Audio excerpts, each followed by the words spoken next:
The first impression that comes to our mind about any college: tall buildings, big classrooms, large lobby areas, thick books, IT labs, assignments, class tests, and projects. Nothing besides that. Every hour, minute, second spent here help us carving and shaping our persona, cultivating innovative mindsets for the challenging world. Learning is a lifelong process. Sharing knowledge, inculcating values of life, spark the innovative horizons of mind. Fun and frolic is the nature of every nook and corner here. A daily dose of thrill we are sure to get here.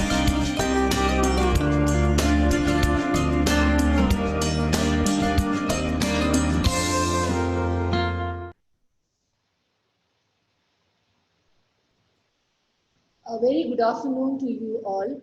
I am Krishna Pandey, Assistant Professor, DME Media School. I welcome you all to the second B.G. Varghese lecture of the academic year 2020-21, organized by DME Media School, Delhi Metropolitan Education. DME, as it is popularly known, is a premier college situated in the hub of Noida. As a center of academic learning, DME provides graduate courses in law, management, and journalism and mass communication. We at DME Media School believe in the essence of learning by doing and freedom to learn. The school aspires on imparting practical education to encourage curiosity and creativity among students and make them attuned with the fast-changing needs of the media industry. In order to keep our students abreast with the changing dynamics and challenges of media, the DME Media School organizes B.G. Varghese Lecture Series, whereby it invites well-known personalities from the world of academic and media to vivifying learning experience for the students. B.G. Varghese, a towering journalist and a Magsaysay Award winner, was well known for his courage, fair play, belief in the independence of the press, and adherence to professional ethics and standards.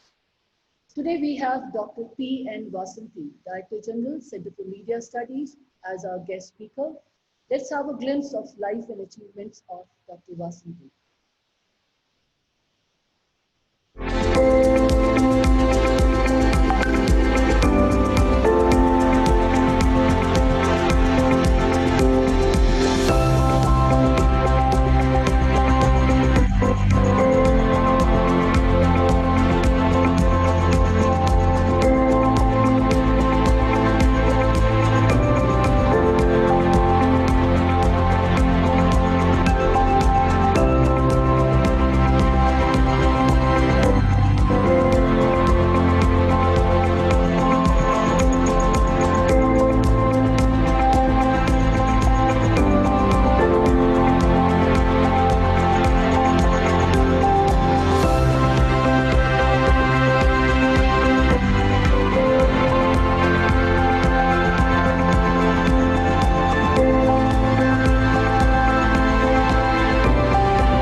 Hungarian biochemist Albert Szent-Györgyi, who won the Nobel Prize in Physiology in 1937, once said, "Research is to see what everybody else has seen and to think what nobody else has thought." Well, great minds have said great words about research. Research is creating new knowledge, exploring new boundaries, new identities, and new concepts. To give you more insights on what is research and what are the trends in media research, today we have Dr. P. N. Vasanthi, Director General, Center for Media Studies. Ma'am is a known expert on media research. She is an active advocate for more accountable media. She heads Center for Media Studies, which is an independent research-based think tank. Dr. Vasanthi leads CMS Vatavaran, Asia's largest international film festival, and Forum on Environmental and Wildlife.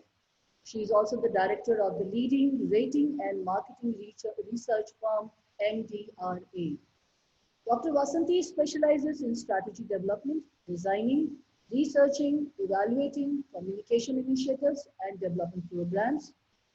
Ma'am is PhD in Media Studies from prestigious Jawaharlal Nehru University and has double master's degree in applied psychology from Jamia Millia Islamia and management from FMS Delhi University.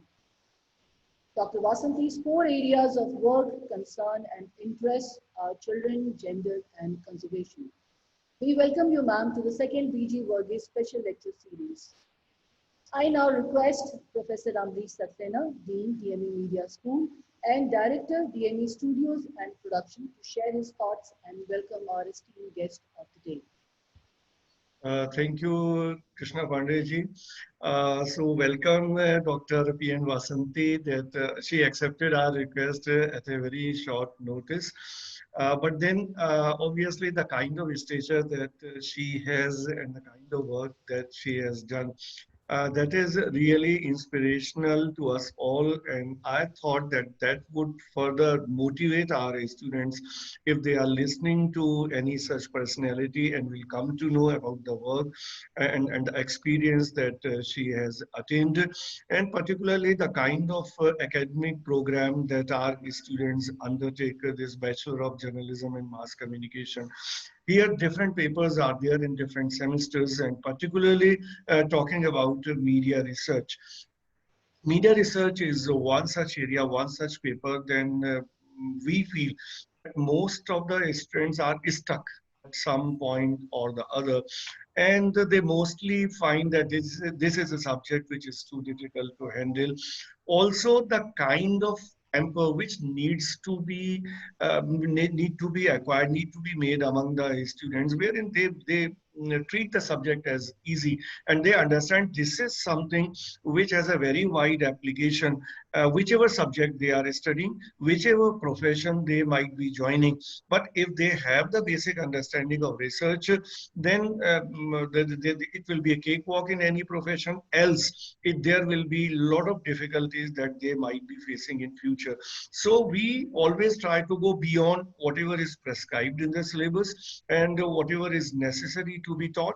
So to give them that kind of perspective, I requested Dr. Vasanti to be with us.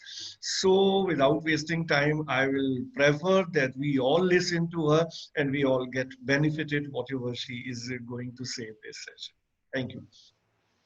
Thank you so much, sir. Before we move ahead, I would request students and faculty members to use chat box for questions. The students would be called one by one, and their names would also be announced before the questions are asked. Now it's time to invite our esteemed guest, Dr. Vasanti, to address the audience on the topic Trends in Media and Communication. Thank you, Dr. Pandey and Dr. Amrish Saxena for this invitation. I'm glad to be here. Let me try putting it on my share screen and start the presentation. Okay. Yeah.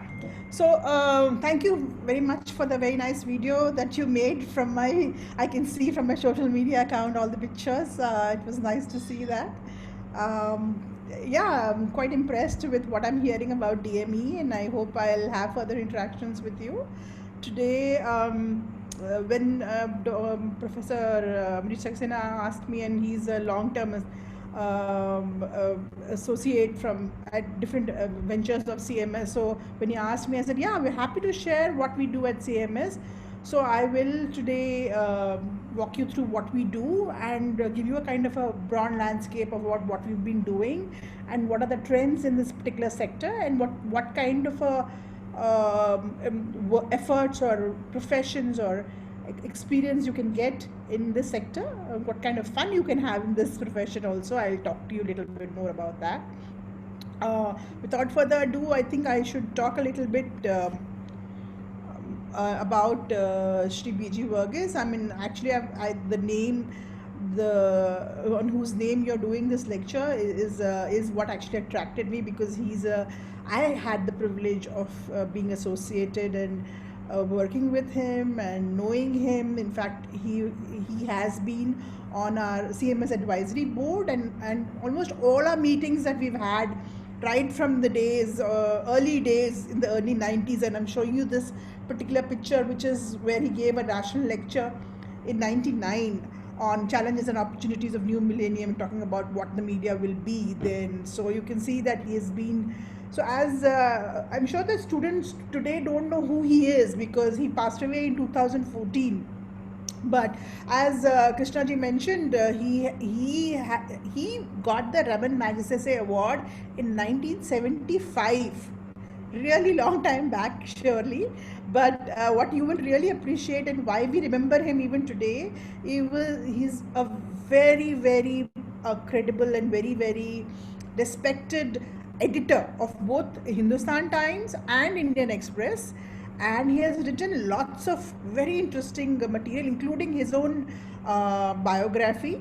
If somebody is interested in the field of journalism, especially in India, should certainly know who he is and read what he says about journalism and where we stand at that time, and learn from that historic experience that he has. So I really I take this opportunity to pay my respects to this great personality, who will be remembered, I'm sure, by generations, not just now, but future generations also. Again, some pictures I collected quickly to remember him. I was obviously very fond of him. He was a very gentle person. He was there in almost all our discussions. Here I wanted to just show you what these pictures are. Above is a discussion we are having in 2007 on ratings. I mean, the rating dialogue and the conflict between what does ratings and how are they ruining our media content started by CMS in early 2000s, and there he sits in this discussion along with somebody from TAM and a lot of other people. Dr. Rao is also there. Dr. Rao is our chairman, and he's a good friend of Mr. B.G. Varghese. Both of them are contemporaries.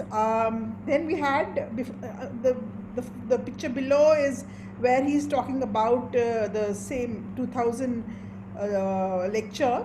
And here you can see Dr. Abid Hussain, who is also another very important person in CMS history, who contributed to where we are today. These are all legends who have made a huge contribution to where media is today. Good or bad is another issue, but they have been the foundations in our country for a lot of the issues that we discuss and raise and enjoy today. So yeah, thank you for remembering Professor B.G. Varghese and his work, and I certainly encourage all your students and professors to read some of his work to understand where we are and why we are today in this particular situation.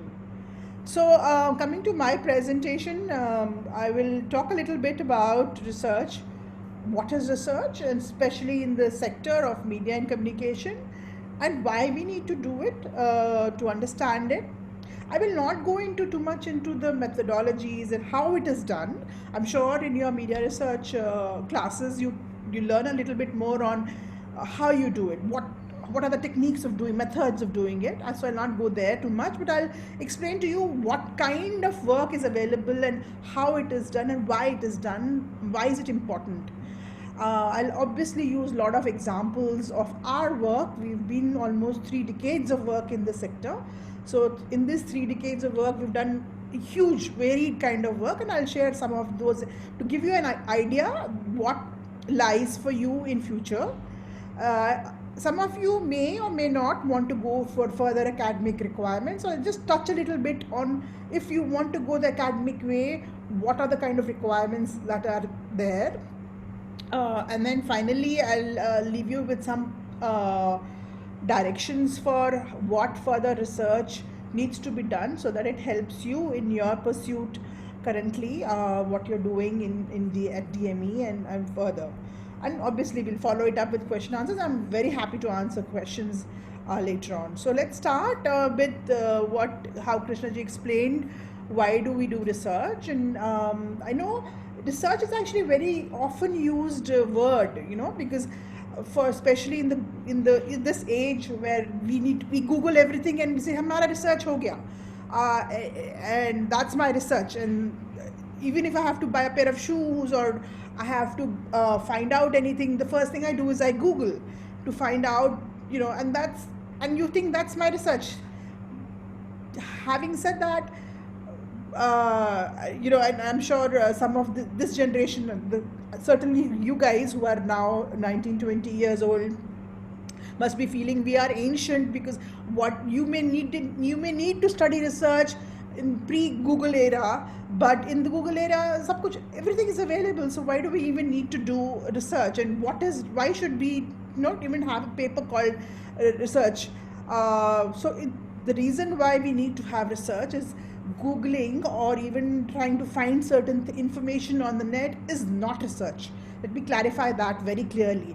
It's a verb, so you use it like that. But what we do is research is to discover something new. It's a new knowledge, to describe a phenomena, to explain something, to explore something new, to find some answers, not what is the price of something or how to compare two things, but to actually discover some new answers and to predict some behavior or some kind of phenomena that's going to happen, or even to control something, or to interpret, or to even to simply inspire people.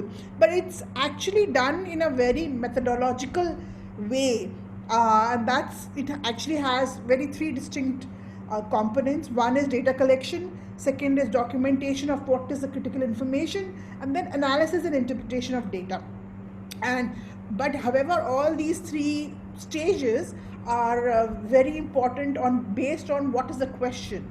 And obviously the methodology of doing data collection or documentation or analysis and interpretation differ depending on which professional field or academic discipline you pursue. So if you are in psychology, you will use different data collection, data tools, and perhaps do a different kind of interpretation. Similar, but if you are a journalist, you will do different kind of data collection or different kind of analysis and interpretation.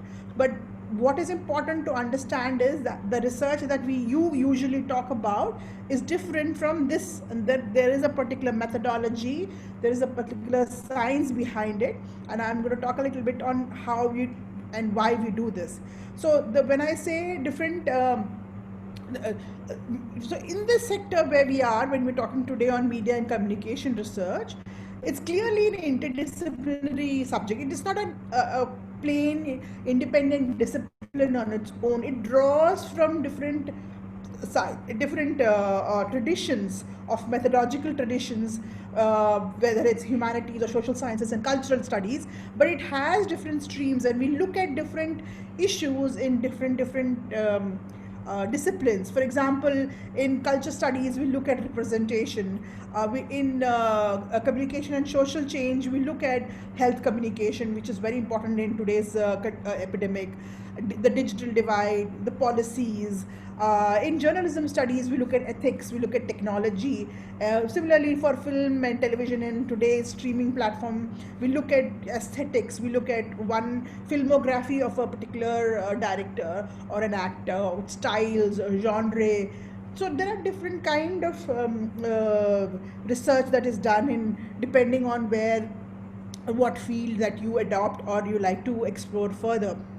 So you must be wondering, why do we need these research methods, and why can't we just Google and find out everything? The reason why we don't do Google, because the research methods and the scientific process that we follow gives you a concrete science. That what does science mean? Science means that whether I do it or whether Amrishi does it or whether a student does it or tomorrow somebody else does it, it will have almost similar results. It's not subjective. It's not that I am saying it, so it's there, or tomorrow somebody is saying it and it's there. It's not. So the subjectivity is removed. It is scientific. It has a rigor.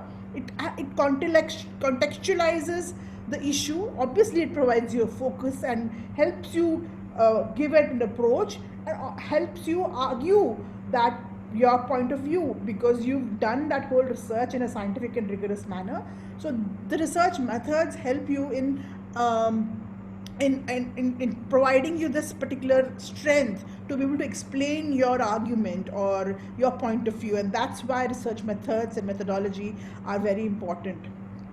So given this context, let me broadly explain what we study in media and communication research. I think this helps me to explain what we are. I mean, we are people in a society, and what connects people to people and people to society, people to cultures, is the media or different mediums or different media. Media could be any technology or it could be just like what we're talking with each other. It could be one way, it could be multiple ways. And then obviously people and the human agency and society with the social structures, whether it's caste, color, creed, whatever, or governance or democracy. These are all interrelated and interdependent to people, and their media is a critical connect between these two. And obviously what we study, when we say we, all of us who are interested in the sector, who are doing this media and communication research, are interested in both the production, creation, the text per se, in the sense what is the content, and perhaps also equally important are the reception or the perception of that content and how it influences us. So obviously on both fronts of production and in reception, the politics, the business, the psychology, the who's talking and why are they talking are equally important, right? So this is what we study in communication research, all these components together, and that's why it's interdisciplinary, because that's why you need to understand the psychology, that's why you need to understand culture, that's why you need to understand sociology. So all these, that's why they contribute in this particular field of work that is called media and communication research. Okay. And obviously, what is the role, you will be asking? So why do we need to do research? The role of research actually depends on four key reasons why we do research in media and communication. One clearly is on the purpose. You know, I do research for planning and strategy. I may need to do research to understand whether, if I have made a logo, whether people understand that logo or not. So I'm testing my content. For example, if I'm a television producer, I want to understand the new format of a program I have made. Do people like that? And what more can I do to improve it, to make it more engaging? The content, design, production, storyline. Similarly, implementation. So when I'm actually running a campaign, for example, how many people have actually seen it and buying the product that I'm selling? So that implementation is also important. So we need to constantly monitor and understand how my campaign is doing. So implementation could be a purpose of doing the research. And finally, evaluation. So if I have spent so much time and energy and resources in doing a product, it could be a film, it could be a serial, it could be an ad campaign, it could be just one single article that I have written, how has that been perceived? What is the response like? That's the evaluation that you do, and that has obviously is an important purpose of doing a study, to understand, I mean, what have I done and how has it made a difference? And you would like to know that, wouldn't you? Because you want to know how further to carry on your work, and that's why research is important. So, it also depends on medium. What are you studying? Which medium? Today, the whole media scenario is very chaotic. It has changed because of the epidemic and how COVID has changed all our lifestyle. But yes, that itself is an important medium. And so what medium are you studying, and at what scale are you studying? You know, are you doing only Delhi? Are you only doing women? Are you only doing upper middle class? Are you doing farmers only? So these are important.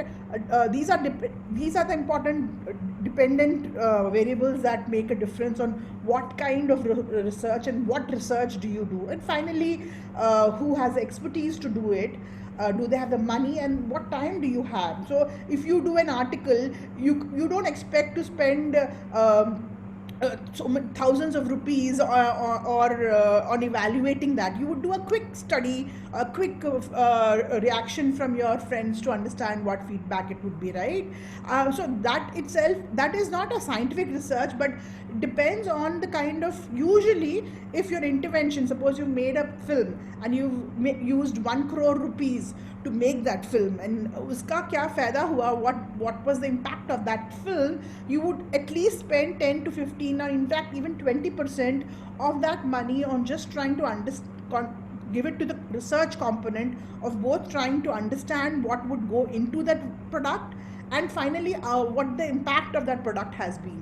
So yes, the resources will depend on the scale of the intervention, the medium, and of course the purpose of that intervention. Any media and communication intervention, it could be an advertisement campaign, it could be a film, it could be a serial, it could be anything. And so let's talk a little bit more on what kind of research we have been doing. So let me just give a little background on what CMS, and I already introduced you that we are a 3-decade organization studying the role of media in policy and practice. All our research is done, not academic research. It's clearly not academic research. It's a research clearly aimed for policy and program decision making or inputs, right? And we are not-for-profit think tank based in Saket.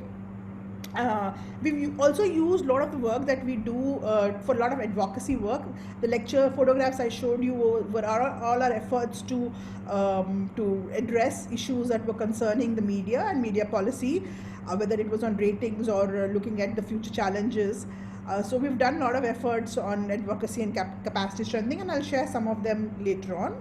Let me start with talking about what we do at CMS Media Lab. CMS Media Lab is a one individual team within CMS who focuses only on researching content trends. Earlier, almost for 2 decades, when the cable television boom came in early 90s, our focus was all on news. And we've actually been following up till 2018 only news, and we've actually recorded a few channels and newspapers and All India Radio News to look at trends and look at agenda setting criteria. Why is news following this particular thing and not that? And I'll share some examples. But after that, we realized that even though the news is important and it will continue to be important, the number of people actually watching news was less than 7% of people watching television. And then we felt that perhaps what are the other 93% doing? Let's explore that. And that's why we started looking at entertainment and the influence of entertainment and how our entertainment raising issues that are, for example, gender. How are they raising issues of gender, and how much we are fighting? When I say we, the civil society, the government are struggling to find gender equity to reduce violence, and how is entertainment and the way women are portrayed in entertainment affecting or influencing that. So we are looking at entertainment and the words that are used, the songs that are used, the dialogues that are used, the storyline that's used. Similarly, we've done a lot of seminars, workshops, and publications. As you notice, that we've done a lot of policy discourse, both with the industry and with the government. And obviously, we do a lot of studies for them also in different kinds of studies. Besides that, I'm a member of the ASCI Advertising Standard Council of India's Council for Complaints. And I hope your students know what EMMC stands for. Electronic Media Monitoring is done by the Government of India, Ministry of I&B. It has been done for last 10-15 years, and CMS has been on the committee since its inception. Every month they meet and they look at what are the issues that are violating the Cable Television Act, and then take action on that, and we've been on that actually. So self-regulation and more responsible media is what we are trying to do with all these activities. So let me share with you some of the work that we have done. This is old. I'm not using recent because I know when you talk about recent, then you get concerned about the issue, but my focus is not on the issue right now. I'm focused on the methodology and why we did it and how and what we did. So let's look at, for example, we did very fun things with the data that we collected from the Media Lab. This is one of them, where we looked at different years when important presidents were coming in, how were news channels covering it and why. And for example, look at US. In 2006, Bush and his wife were there. In 10, Obama and his wife were there. And look at the kind of coverage Obama got versus Bush got. Similarly, you look at the, so this is the kind of effort that we did. Look at another very interesting example about international rural coverage. The yellow is the international origin coverage, and look at, 1 minute. Look at how even Kolkata and Chennai are at the lowest, the blue and green. So Mumbai has relatively better. This is fixation for this is, sorry, I was talking about the earlier one, but here's another one where we're talking about where is news coming from in television, and you can see totally we are fixated with Delhi, obviously because of the politics, but others didn't exist for that particular year. Things have not changed much drastically, but they have changed. And I know there is a huge controversy going on right now, but we'll not go there. But it just shows and reflects the use of these data was used for many things. We did a lot of seminars, we did a lot of articles. I used to write for Mint regularly. I had a column. Anybody interested in knowing more of this can go Google my name in Mint, and you can see all my columns that I wrote for 4 years in Mint. And then also you can see a lot of our monographs that we came up with, a lot of discussions we did. And in fact, I must share with you that even TRAI has used some of our data to make some policy decisions. So we've really used these data in different ways. Just to give you some examples, the kind of data that the same data was used in different ways, in different way. The reason I had this particular slide is totally today we are living not only a very tiring epidemic and scary epidemic, but yes, we are living in an age of infodemic also, where we are bombarded with information. In spite of not being able to get out of the house, the information comes to you in different forms. COVID has affected everything, but it has only benefited the news. So this is the Bark-Nielsen report of May 7th, and they have shown how internet penetration in India is now 40%, and we have now more than 500 million active internet users. And obviously the time spent before COVID and pre-COVID and now post-COVID era is increased quite a lot. From our personal experiences also, we know that we're now spending more than 4 hours daily on our smartphones. Social media, gaming, news apps, news websites have increased drastically. Obviously, we want to know what is happening with the epidemic and how can we help ourselves. Video news, another new form of news, has increased. And then, but I told you earlier that 7% was only the people who were watching television. That increased post-COVID, and 166% increase in the number of people watching news. But news and movies continue to drive some growth on television. For your information, for those who don't know, today we have 400 plus news channels, which are 24 hours news channels, other than few. So yeah, we have so many channels. It's not just Hindi and English, don't forget. We have lots and lots of regional news channels which are equally popular, and some even further more popular. Just to interpret the data and to show how news consumption increased over the pre-COVID to post-COVID, this 38 to 54 was the jump from usage of how COVID has so this is the reason I'm showing you this is also to let you know how ratings are used in our country to not just influence what kind of content is driven, but in many ways. And this is the kind of data that is available from agencies like Bark and that provides data on who's watching what. And this is just an example of to show you how news has changed both pre-COVID and post-COVID, right? So that earlier discussion I told you about the over sector, and for us at CMS we've used 360 degree. It's not just me, my colleagues together have done a huge number of work in both media and communication, and we've looked at communication at a 360 degree angle, and we try to do it at different stages. So we do the formative studies on the before you start something, and you pre-test your content, and then you do midterm assessment whether you're doing it the right way or not, and then towards end we try to do an end-line impact assessment. So 360 degree, right from the beginning to end, we have done studies on. So let me give you some examples. This is a very beautiful example, and my colleagues have really worked extensively. This was a particular soap opera. I don't know how many of you must have seen it. It was called Kyunki Jeena Isi Ka Naam Hai. It was on Doordarshan. It was produced by UNICEF, based on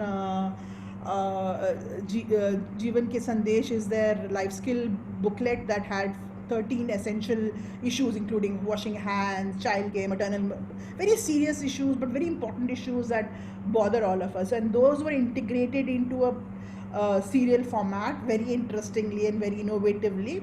And it ran for 5 years, and it actually did very well in both in its ratings and its impact. And we were the research partner. When I say we, CMS was the research partner, and so we did. And I'm going to focus again only on the research and not the serial per se. We did the baseline, we did the midterm, we did an end line. We also did concurrent monitoring of almost 14 rounds. And how we did it also, I'll give you a little example. I know I mentioned that you will study this further in your class, but just to give you an idea, we did rapid assessment, audience studies, we did content analysis of episodes, we did content analysis of viewer letters. Letters were being sent. We kept a viewer panel in different villages, and we went back every month to understand from these panel how they were watching, what did they like, what did they not like. We did in-depth interviews with field workers and influencers in that. So as I mentioned, this was what we had done, which were the key things in terms of methodology in this whole serial, and we provided inputs at every stage because we did so many rounds of these regularly. In fact, we were giving quick feedback both to the producers on what the video audience were liking or not liking, and how an issue was understood or not understood, or did it get lost in the entertainment. So we did all those questions that were asked by both the producers and the creative guys, and gave them feedback on these issues. Through these methodologies, we came up with that scientific and rigorous method to give them that input. It wasn't, I mean, if I liked something, I'm not giving you feedback because I liked something. I gave you feedback because I did this rigorous process of adopting these methods to understand what was happening by the viewers and give them feedback so that they can incorporate that in their content production and strategy. Similarly, we've done research support to end violence against women. We've done a series of initiatives, both the breakthrough, I don't know how many of you have seen Ring the Bell domestic violence things, whether people understood the message or not, what was the reaction. Similarly, we've done some study on harassment of women in public spaces, and even for UN Women we did some scoping study trying to understand how can we make Delhi a safe city free from violence against women and girls. Similarly, we've done some studies for children. We've done some episodes pre-testing. We've done content analysis of certain serials, Meena Ki Duniya. We've done baseline studies. We've done end-line studies. We've done impact evaluation. I don't know how many of you know, again, Sesame workshop. Gully Gully Sim Sim is their very famous program. So we did the impact evaluation, whether who's watching it, why are they watching it, did it even make a difference, people understood the concepts that were being taught in it. That's the kind of impact evaluation. Again, we used very scientific methodologies to study all these. Let me explain by a more recent study that we did. WhatsApp recently gave a grant worldwide, and CMS and Penn State University got one of the grants. There were only 12 grants in the whole of the world, and two of them were in India. We were one of them. In this, again, this would be seeming, everybody knows this, right? Seeing is believing. Is video modality more powerful in spreading fake news? You would intuitively say yes, right? That was what our hypothesis was, that yes, video modality would be more powerful in spreading fake news. But we used a very scientific field-based experiment to actually prove this, and provided very insightful strategies both to WhatsApp and to others to help them monitor and curb fake news at source. For example, let me explain how. So the methodology that we used for this particular study was, we used 3 modalities of video, audio and text, and we used 3 different stories, fake news stories. We created them, by the way, and we took 2 urban villages and in urban India, and did a full factorial between subjects in that particular experiment. So what we found obviously was users perceived the content of story more credible where it was in a video format compared to audio and text. Similarly, users were more likely to share. You get so many shares, but most of them are more likely to share the fake news story with family and members when the story was in video modality compared to audio and text. And this is one of the findings we found. They were, like I said, these stories were on different issues. We did one story on crime and health and politics, and you will see how results revealed story topic was a strong predictor of sharing behavior, perceptions of the news and content, recall and elaboration, such that users were less likely to share political news. They all knew that political news is usually fake, and found news as less credible. So, that's the kind of thing that we found in this particular study. And this helped them coming up with strategies that would obviously help curb fake news in future. Another study that we recently just finished for WHO was an assessment of the power and frequency of marketing of foods and non-alcoholic beverages to children. As I don't know how many of you know about high-fat, salt and sugar food and sweetened beverages, that is the Coke and the chips that we eat.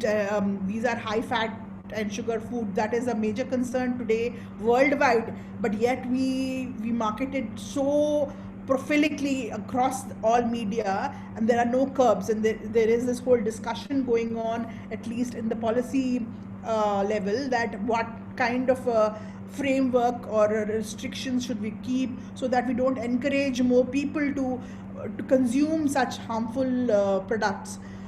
So we did a study to understand how are these products first of all advertised and marketed, and what can be done to kind of first to understand only. This was basically a kind of a market scan, an assessment. And the methods we used was, we reviewed the existing regulations not only in India but across the world. We looked at what was the influence of marketing on children. Did children actually go out and buy a product because they saw an advertisement either in television or in their cartoons? We did focus groups with children and with parents, and we also looked at it at the shop itself, how people are marketing certain products, and the display around schools, for example.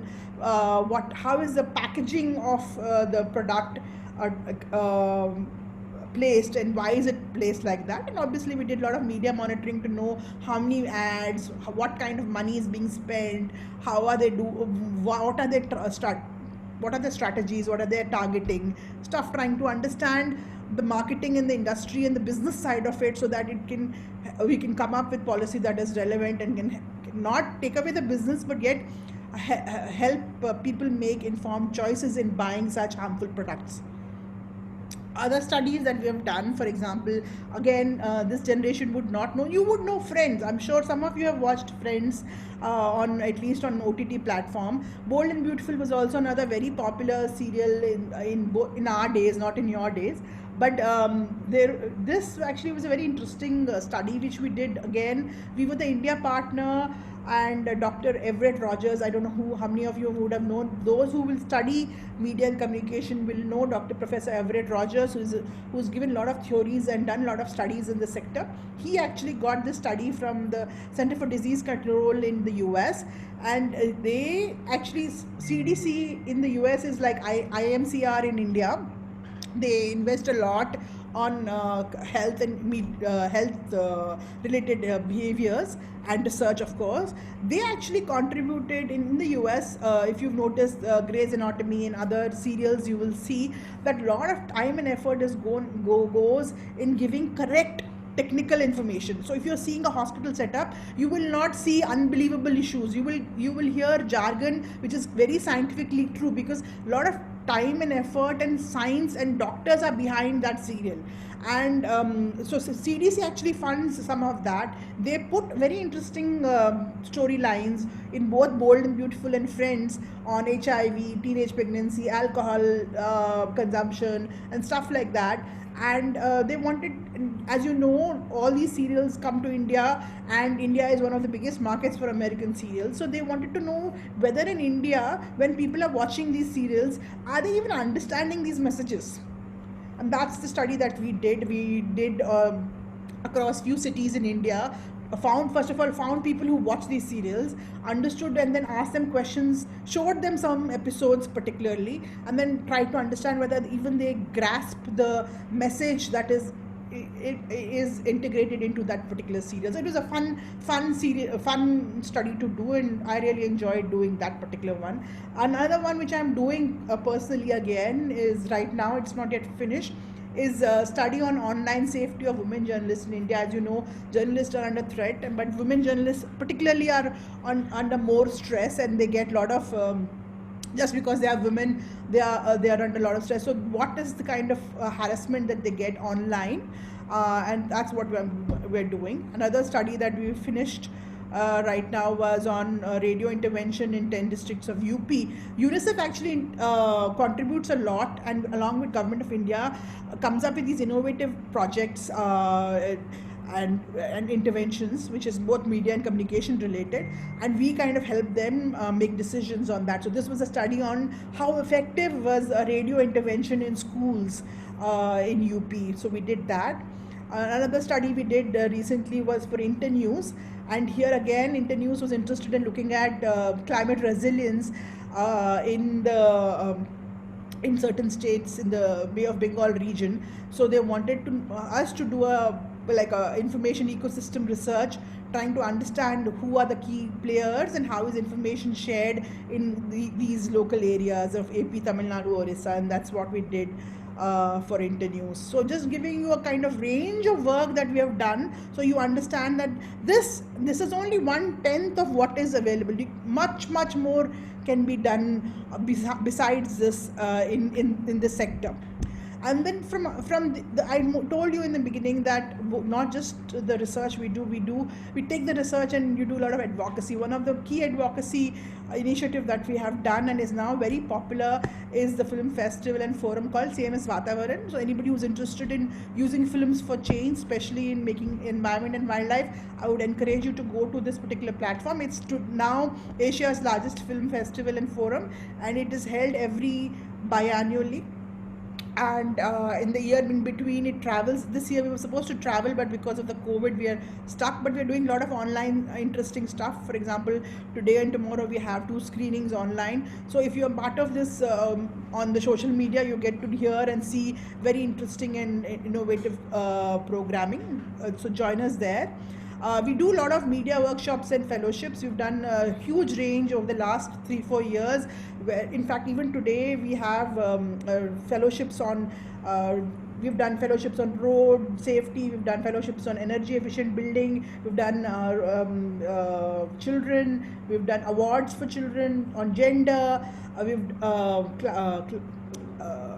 climate change and what is the impact in the Himalayan region because of the climate change. So these are the workshops that we do with local media. I'm not talking about in Delhi also, we've done series of them, but in local media we do with them workshops, and then we also give them fellowships to help them focus on one particular area of work and write stories on that issue. Another very interesting work that I have done again with UNICEF is come up with an alliance which is called Change Narrative Alliance. It's a unique forum for entertainment media to engage with diverse stakeholders. Again, as I gave you that idea about how CDC invests a lot in Hollywood, we wanted to do the same in India, in trying to see how we can get the biggies in the Bill and Gates Foundation, UNICEF, UNESCO, and others to kind of support the entertainment media to not give wrong information, at least, if not the correct information, and promote positive behavior in their entertainment and creatively, So that's the kind of alliance we formed, and we have not moved much in this particular sector, but attempts are being made to kind of at least have a dialogue with the entertainment sector.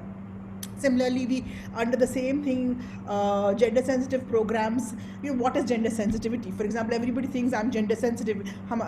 We are both men and women are treated equally, but actually not. It's so intertwined in our constitution that we don't understand how women are treated differently or men are treated differently. And so we talk about these issues and make content creators a little more aware about the subtlety of and the importance of using positive role models in entertainment. And that's what we've done for Doordarshan. We not only we created the guidelines, and I went personally to about 8 to 10 kendras all over India to actually have this discussion and to help them use these guidelines to make much better programming. So this is the kind of some examples of the work that we have done. Now let me come to the academic orientation. I'm not going to go too much into this, but if you are interested in the academic line of work in this particular sector, you will need to know, don't go by the big names that I have on the slide. It's just that you need to, these are different stages or frames that will help you understand. I'll use the example. For example, I'm interested in looking at gender and children and identity. So I would, that for me, for example, when I see a film, I look at ki gender kaise dikhaya unhone, or how are children used or portrayed in that. For example, you may look at violence, or another person may look at why do they always show rich people? Why don't they show poor people? Or why don't they only show certain scenes and not another? So looking at the ontology, that is the nature of reality for me, or for the person who's interested in that particular sector. And then epistemology is how do you know about that reality and knowledge. So for me, I understand representation and reception. That is the area that I'm interested in. So I understand, I do, how is media talking about the issue and how are people understanding that issue, and that's how I frame my stuff. Similarly, methodology, then these two help me draw my methodology and methods, and that's how I started using media text analysis and audience studies.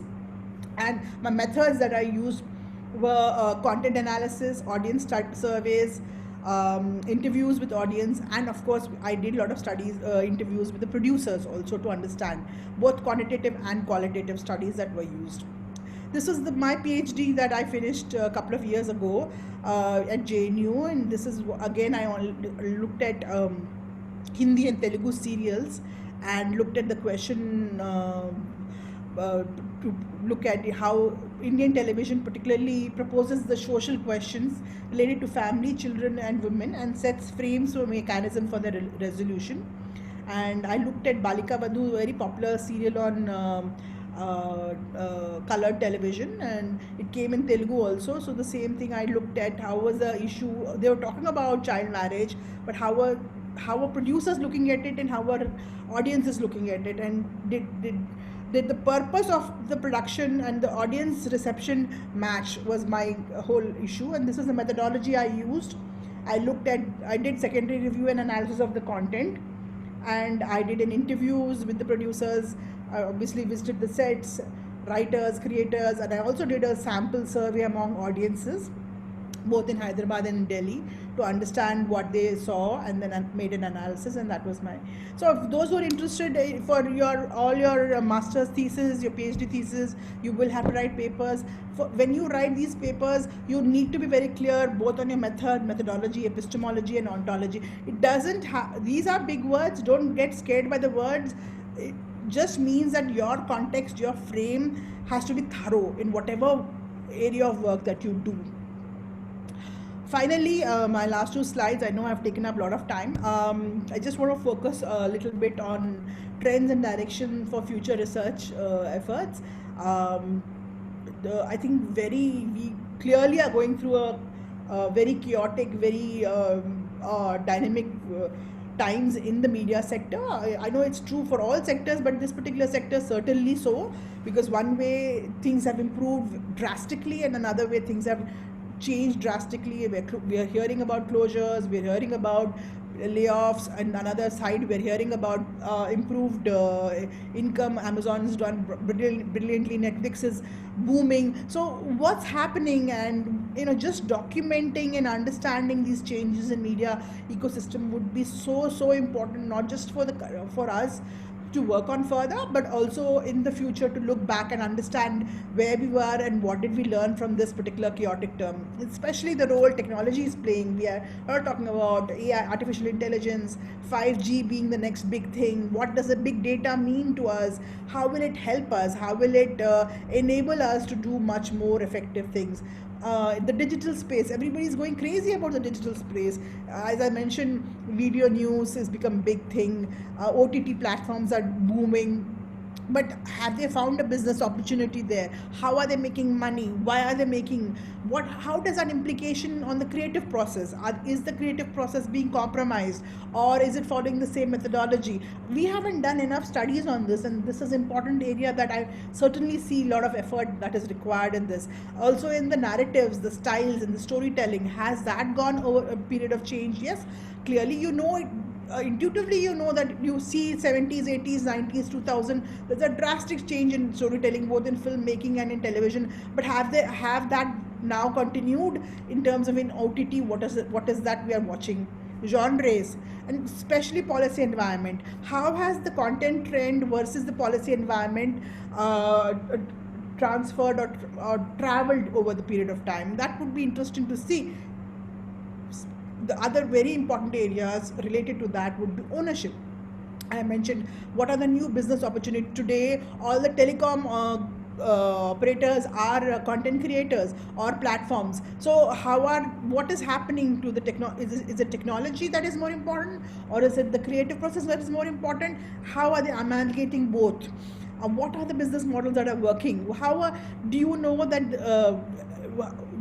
why do we have 400 news channels? How many of them are even breaking even? Why do they even have a news channel if it's not breaking even? These kind of questions need to be asked. And access, who's watching or who's consuming the media that we are creating, and why? Are we going to the same people with again and again and overloading them?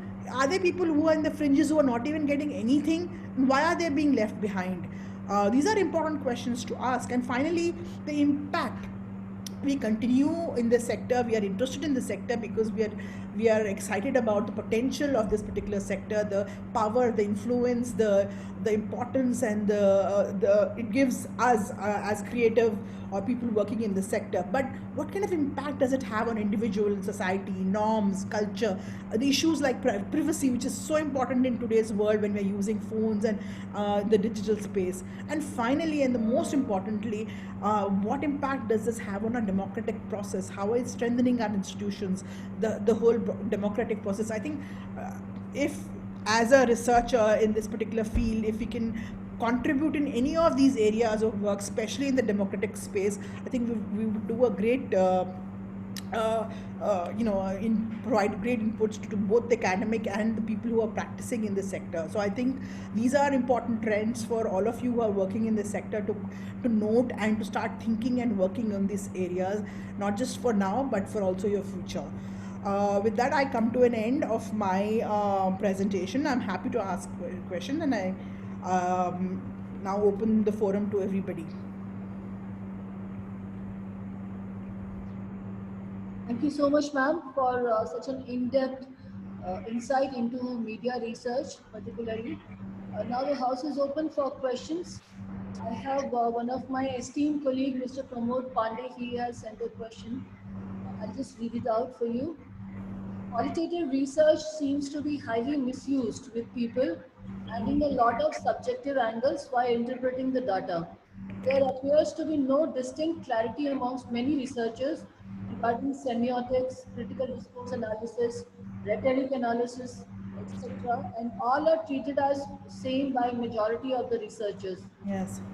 So, what may be the way out? I mean, kindly suggest some. Yeah, that's actually a very interesting question. I don't have a very easy answer for that, but I can clearly tell you that qualitative analysis has a very important role to play. Now, like I mentioned, there are two distinct sectors, both in actual practice and in the academia. It's actually misused more in the academic circles because we you can question it academically, but you can't question it otherwise. But in the practice also we use mixed methods a lot, primarily because we triangulate our findings, and because for us it's important to contribute in a policy and a decision that has to be made regarding that particular point. So for that we cannot quote unquote bluff. So it has to be very rigorous, it has to be very scientific, it has to be based on certain assumptions. It may go wrong, I'm not saying it will not go wrong, but then we have a justification of why it would have gone wrong, and prove it that it's wrong. But you're right, I mean it is misused quite a lot, and like the methodological traditions that I'm using sometimes justifies my qualitative interpretation. But having said that, unless it is done for only for academic purposes, I mean there is no harm in it, because it's one way of thinking, and it only helps in contributing the theoretical paradigm of that particular sector. But in practice, obviously it has to be much more rigorous. But you're right about being misused. Ma'am, another colleague of mine, Mr. Mohit Watts, he's thanking you for explaining things in a very simpler manner. But then he has a question also, that how can we measure impact through research? I mean, techniques. What kind of techniques could be used to measure impact in research? Impact you want to understand how what method you see.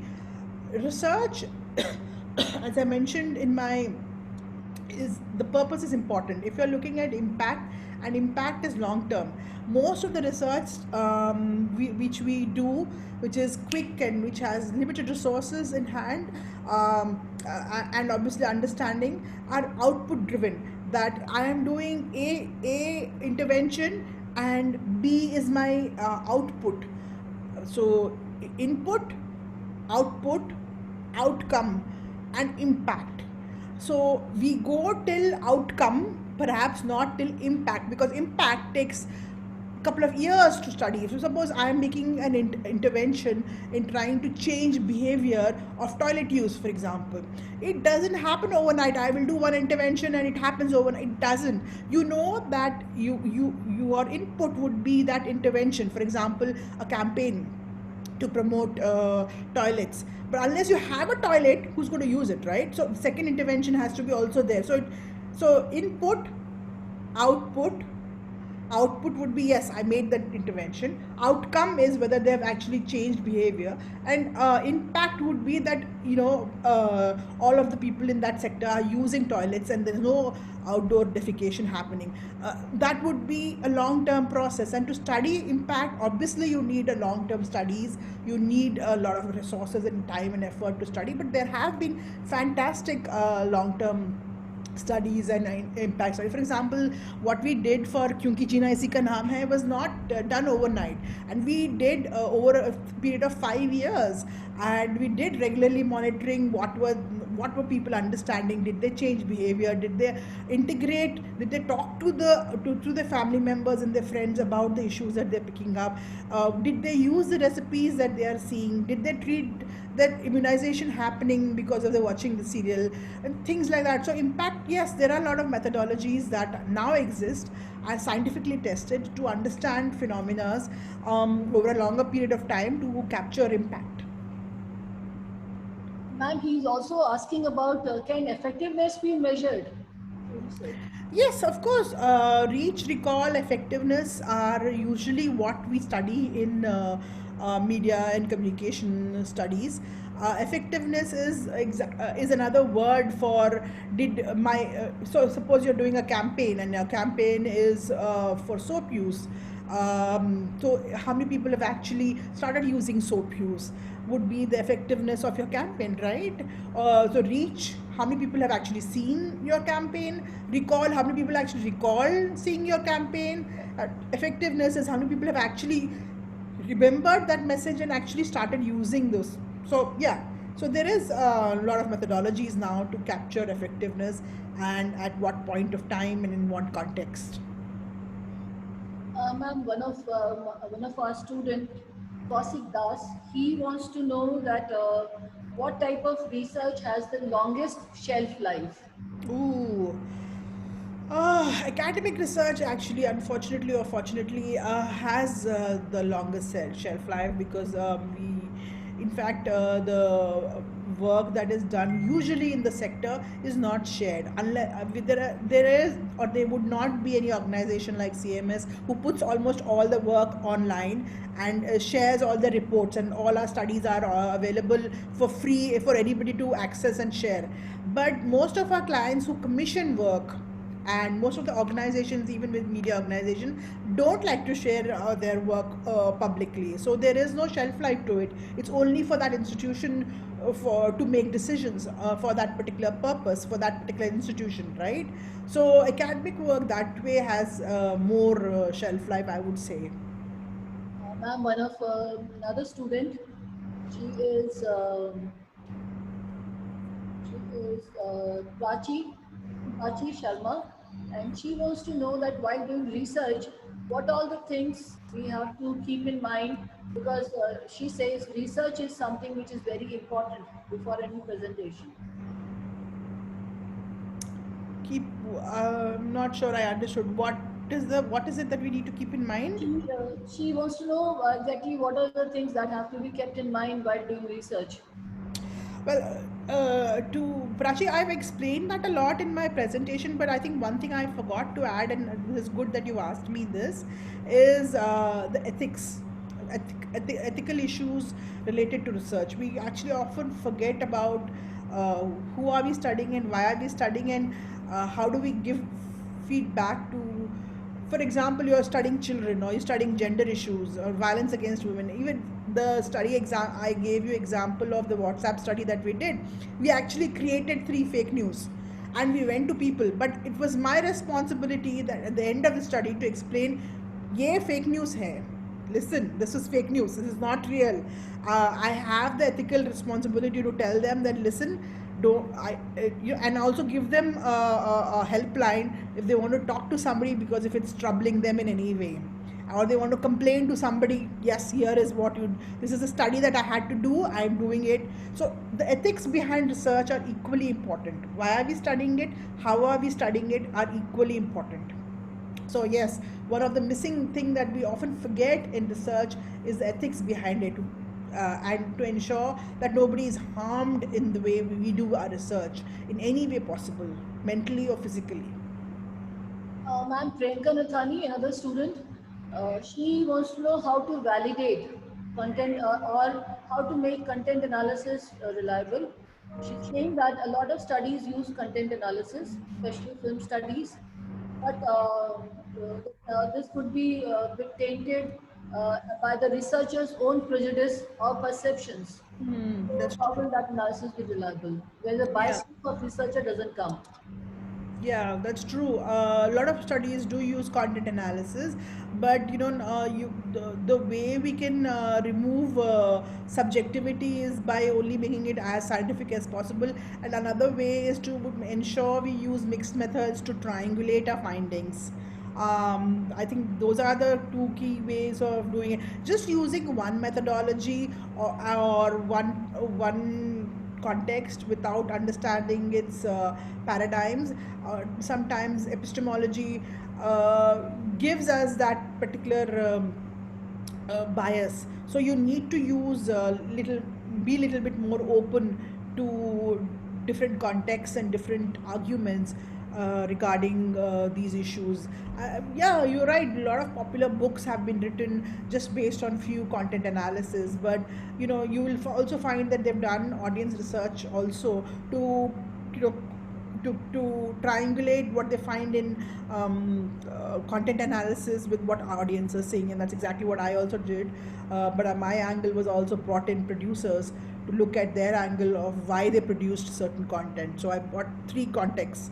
So there are ways and methodologies now available. All you have to do is do research, not Google research, but do actual understanding of research and how people have built on knowledge in different theoretical paradigms.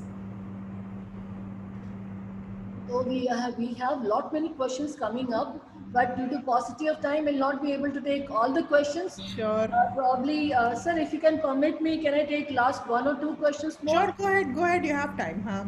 Yeah, Lily. Well, again, Kaushik Das is again asking this question that can subjective study be done with quantitative data successfully?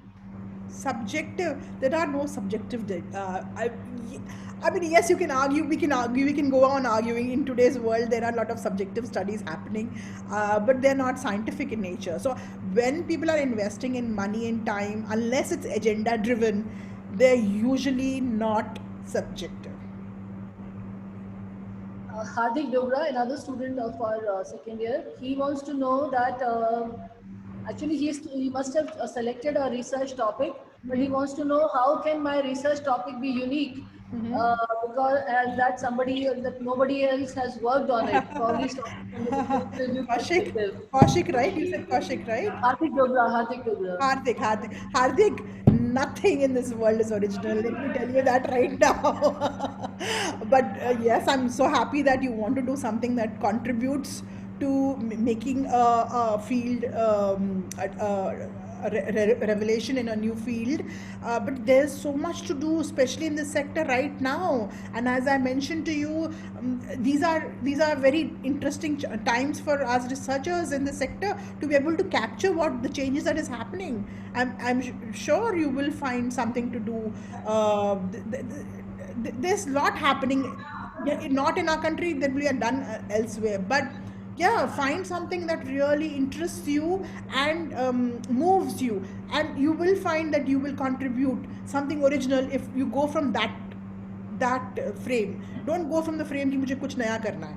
नया तो आप करोगे, but जो आपको दिल को लगता है ना और इंटरेस्ट लगता है, do that and do it well, then you will find something new. I think we are more or less done with questions. Now I invite Professor Sushmita Bala, our HOD, DME Media School, to share her thoughts and opinion on this session. Thank you, Krishna ma'am. I am grateful to PN Vasanti ma'am for making research easy for my students. Basically, research is a difficult subject for students, and there are lots of queries. So, DME Media School always try to make research an enjoyable method, but this lecture is very interesting, and I think students को बहुत फायदा हुआ होगा आपके lecture से, क्योंकि आपने बहुत आसान तरीके से बताने की कोशिश की है. और स्टूडेंट्स, क्योंकि हम लोग आई कैन जब करते हैं, वो रिसर्च बेस्ड हमारा प्रोग्राम होता है और उसमें बहुत सारे पेपर्स आते हैं, तो स्टूडेंट्स उसमें भी पार्टिसिपेट करते हैं. बट मोस्टली स्टूडेंट्स को ये फियर होता है कि रिसर्च बहुत डिफिकल्ट है, हम कैसे करें। इसीलिए इस बार ये सोचा गया कि आपसे थोड़ा राय ली जाए और आपके जो सजेशंस और आपका जो एक्सपीरियंस है वो स्टूडेंट के साथ शेयर किया जाए। तो I think lots of students जो हैं उनको कुछ फायदा हुआ होगा, and your lecture would have definitely broadened the research horizon for the students. I express my gratitude to you for sharing this experience with the students. Thanks, ma'am. Thanks. Thank you. Yes. Thank you, ma'am. Thank you very much, Krishna ji, Professor Bala and Dr. Saxena for this opportunity. I really enjoyed interacting with all of you. I hope when COVID khatam ho jayega, I'll personally get to meet all of you and your students. I wish all the students all the very best and do contribute as much as you can. Again, whatever touches you, whatever interests you, whatever you do it thoroughly, do it scientifically. That's all I would leave in. Thank you very much. एक बात और कहूंगी कि मैं कुछ student को, selected students को आपके पास जरूर भेजूंगी। जरूर भेजिए, कोई प्रॉब्लम नहीं, फायदा हो उसको लेके। जरूर। हम लोग बहुत सारे लोगों इंटर्न्स को लेते हैं और काम भी देते हैं, वो कोई इशू नहीं है। Please feel free, I give my contacts, anybody wants to get in touch, we are happy to contribute and share. Go to our website, you'll get a lot of information. Well, one last word from Professor Amrish Saxena. No, I mean, I have spoken, and I mean, today in this session, we were here to listen to Vasanti ma'am. So we did, I also added more things to my knowledge. So it was really a wonderful session. So for that, we are thankful to her. Thank you too. Thank you, ma'am. Thank you so much for enlightening us on the final nuances of media research. I'm sure by now many doubts and confusions of students would have been cleared. So once Albert Einstein said, if we knew what it was we were doing, it would not be called research, would it? With this note, I thank everyone for participating in the second BJ Varghese lecture series of this academic year. Thank you, everyone. Thank you. Bye-bye. DME has embraced digital paradigm shift by adopting technology-based learning. Unlike other colleges, we adopted a two-step strategy. In step 1, teachers would be preparing the videos, students would be watching them. In step 2, the student would be coming to the tutorial, clarifying the doubts, making the presentations, and discuss with the teacher. At DME, we have invested in the best in the class academic ERP, which allows us to have a 360-degree robust communication amongst all the stakeholders, students and faculty members. DME's virtual learning mechanism is no less than real-time classroom teaching, wherein the students are provided the pool of e-learning resources in the form of PPTs, video lectures and online classes in a very student-friendly environment. There is no need of mental blocks. Online teaching is as effective and interesting as offline teaching. Let the students enjoy this new mode of education. In DME, we believe in quality education. We take care of our students. We want to see them happy. Mental and emotional health are one of the most challenging issues of present times. DME Mentoring Cell takes care of that. Not just this, we go beyond academic curriculum to instill the most important employability skills in our students.